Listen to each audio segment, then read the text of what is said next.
Sissy mistake scene 11. Wow. It wasn't like some big mansion, but it was a lot bigger than our other house. I have since learned it is what is known as a day ranch. Very modern looking, with a low-slung roof line, lots of windows, and huge.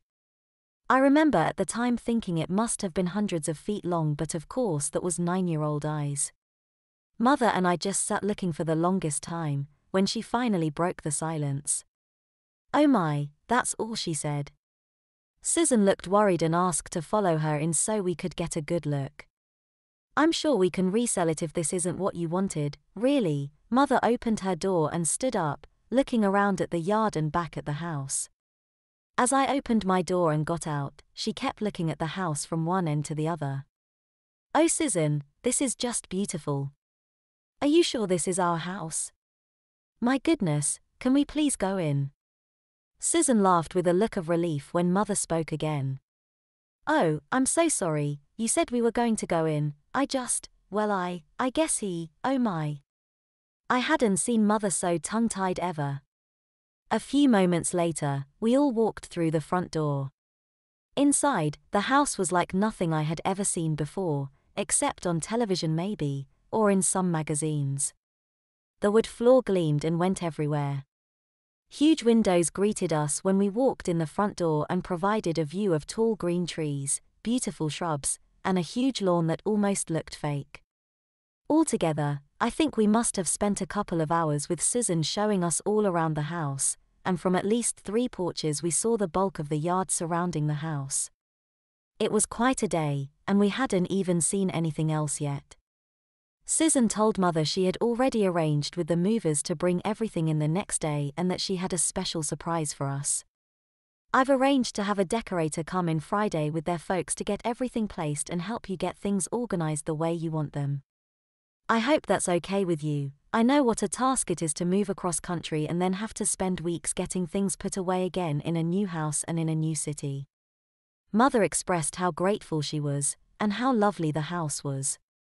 It wasn't at all what I expected, I guess. I had no idea it would be so beautiful. And I giggled a bit and added, "and so big."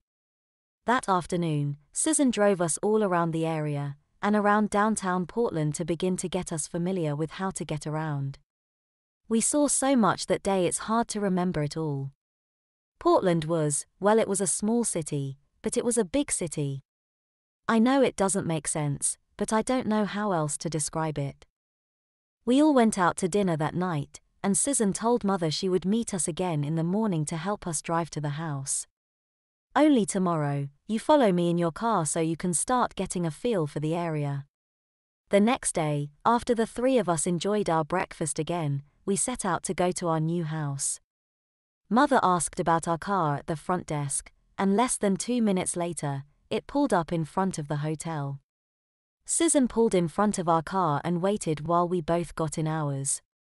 Less than 15 minutes later, we drove up the drive to our new house, following Susan. The moving truck was already there, and several men were waiting. After all the introductions and confirmation of who everybody was, they started unloading the truck. As I remember, it only took them about 2 hours to get everything inside the house, unwrap anything that had been covered, and all the boxes put where Mother had wanted them. As they cleaned up and put packing materials and furniture blankets back in their truck, Mother signed some papers and they were on the way out the drive. Susan, Mother, and I stood in the living room staring at all the boxes and chaos. "Oh my." Susan just laughed and said not to worry about anything. As long as we had an idea where we wanted things, her decorator and his crew would make short work of making it look normal again. Meanwhile, would you two like to go somewhere for a late lunch? By Saturday morning, the house was settled.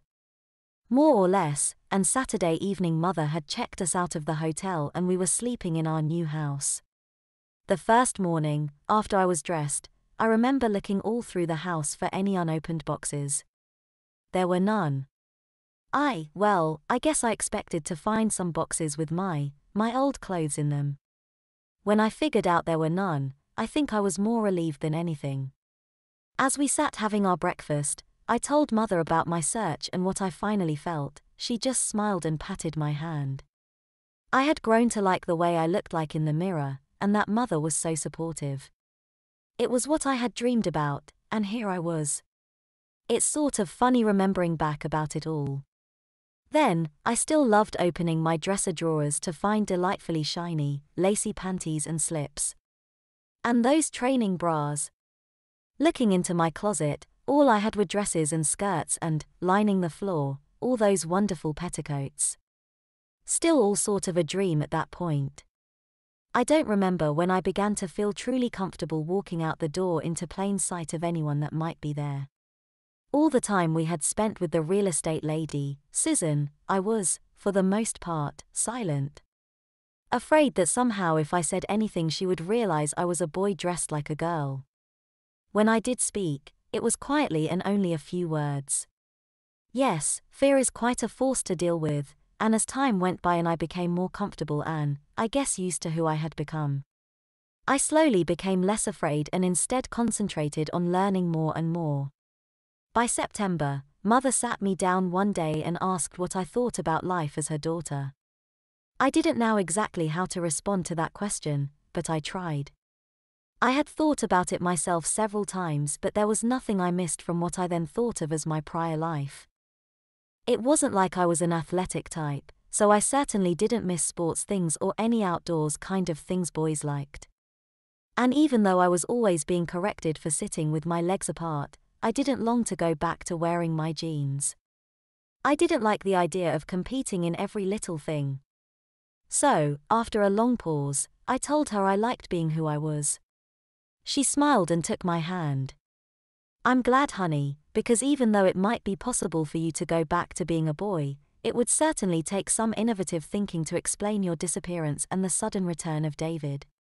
Your father's office, even the school system, has you on their files as our daughter, and most of all, I would truly miss having my daughter with me. Asterisk, asterisk, asterisk, asterisk. The next week, Mother made an appointment for us both to meet a doctor in the area that had been recommended by my former doctor back east. With both of us in his office, he inquired about my general state of health and of more importance to him, I suspect, my state of mind. After all kinds of questions and patiently listening to my answers and Mother's comments, he smiled and said it was time to start taking measures to keep my old self from popping up. He explained that pretty soon, unless I started taking some medications he would recommend, my body would begin trying to change me in ways I might not appreciate, like lowering my voice, growing hair where it should not on a girl, muscle tone, body fat distribution, and a host of physical changes which would hinder from my feminine presentation, as he put it. He told us the dangers and possible side effects of the medications, and asked if we both understood. Next Monday morning, I'd like you both to come back to see me. If this is really what you want, young man, and you're comfortable as a girl, and what you and your parents think is best, I'd like to start you on some treatments right away, okay? Mother and I discussed it several times over the next several days. She was worried, of course, as was I. But in the end, she just giggled a little and said I probably would have trouble in school with a beard and bass voice in my home economics class. That next Monday morning, we returned to the doctor's office and informed him of our discussions and decision. After that, I learned part of the treatments involved shots. Once a month, for the first 6 months, I would get a shot from him. And every day, I was to take one pill for which he gave us a prescription. The shot will keep your male hormones from taking over. The pills will sort of punch up your female hormones to help them win out in the end. Bet you didn't know you have female hormones, did you? Every male does, and every female has male hormones. In men, it's just that the male hormones control everything. What we're doing is just changing the order of who's in charge. Reassuring words, but as I found out later, there were some side effects. For the first several months, nothing really seemed different. Well, not to me anyway. But Mother later confided to me I had become more moody or, as she put it, bitchy. Dealing with school during that period would have been, well, impossible. Maybe not impossible, but a lot more complicated, I think. Mother had arranged for me to receive private schooling in our home. It was highly unusual, but she told me later she told everyone I had a medical condition and should not be around large numbers of people for a while. I don't think that's exactly what she said, but whatever it was, it worked. Thank goodness. By December, the side effects of mood swings and cranky behavior started to taper off and Mother was grateful. Other things started to happen, subtle things. Then, one day I mentioned to Mother that my chest was tender and sore. She looked at my chest in the morning and smiled. Honey, you're just starting to, oh dear, don't be too surprised. You're starting to develop breasts. It will take time, but sure enough, that's what it looks like to me. I certainly hope you've gotten used to your training bras. Huh?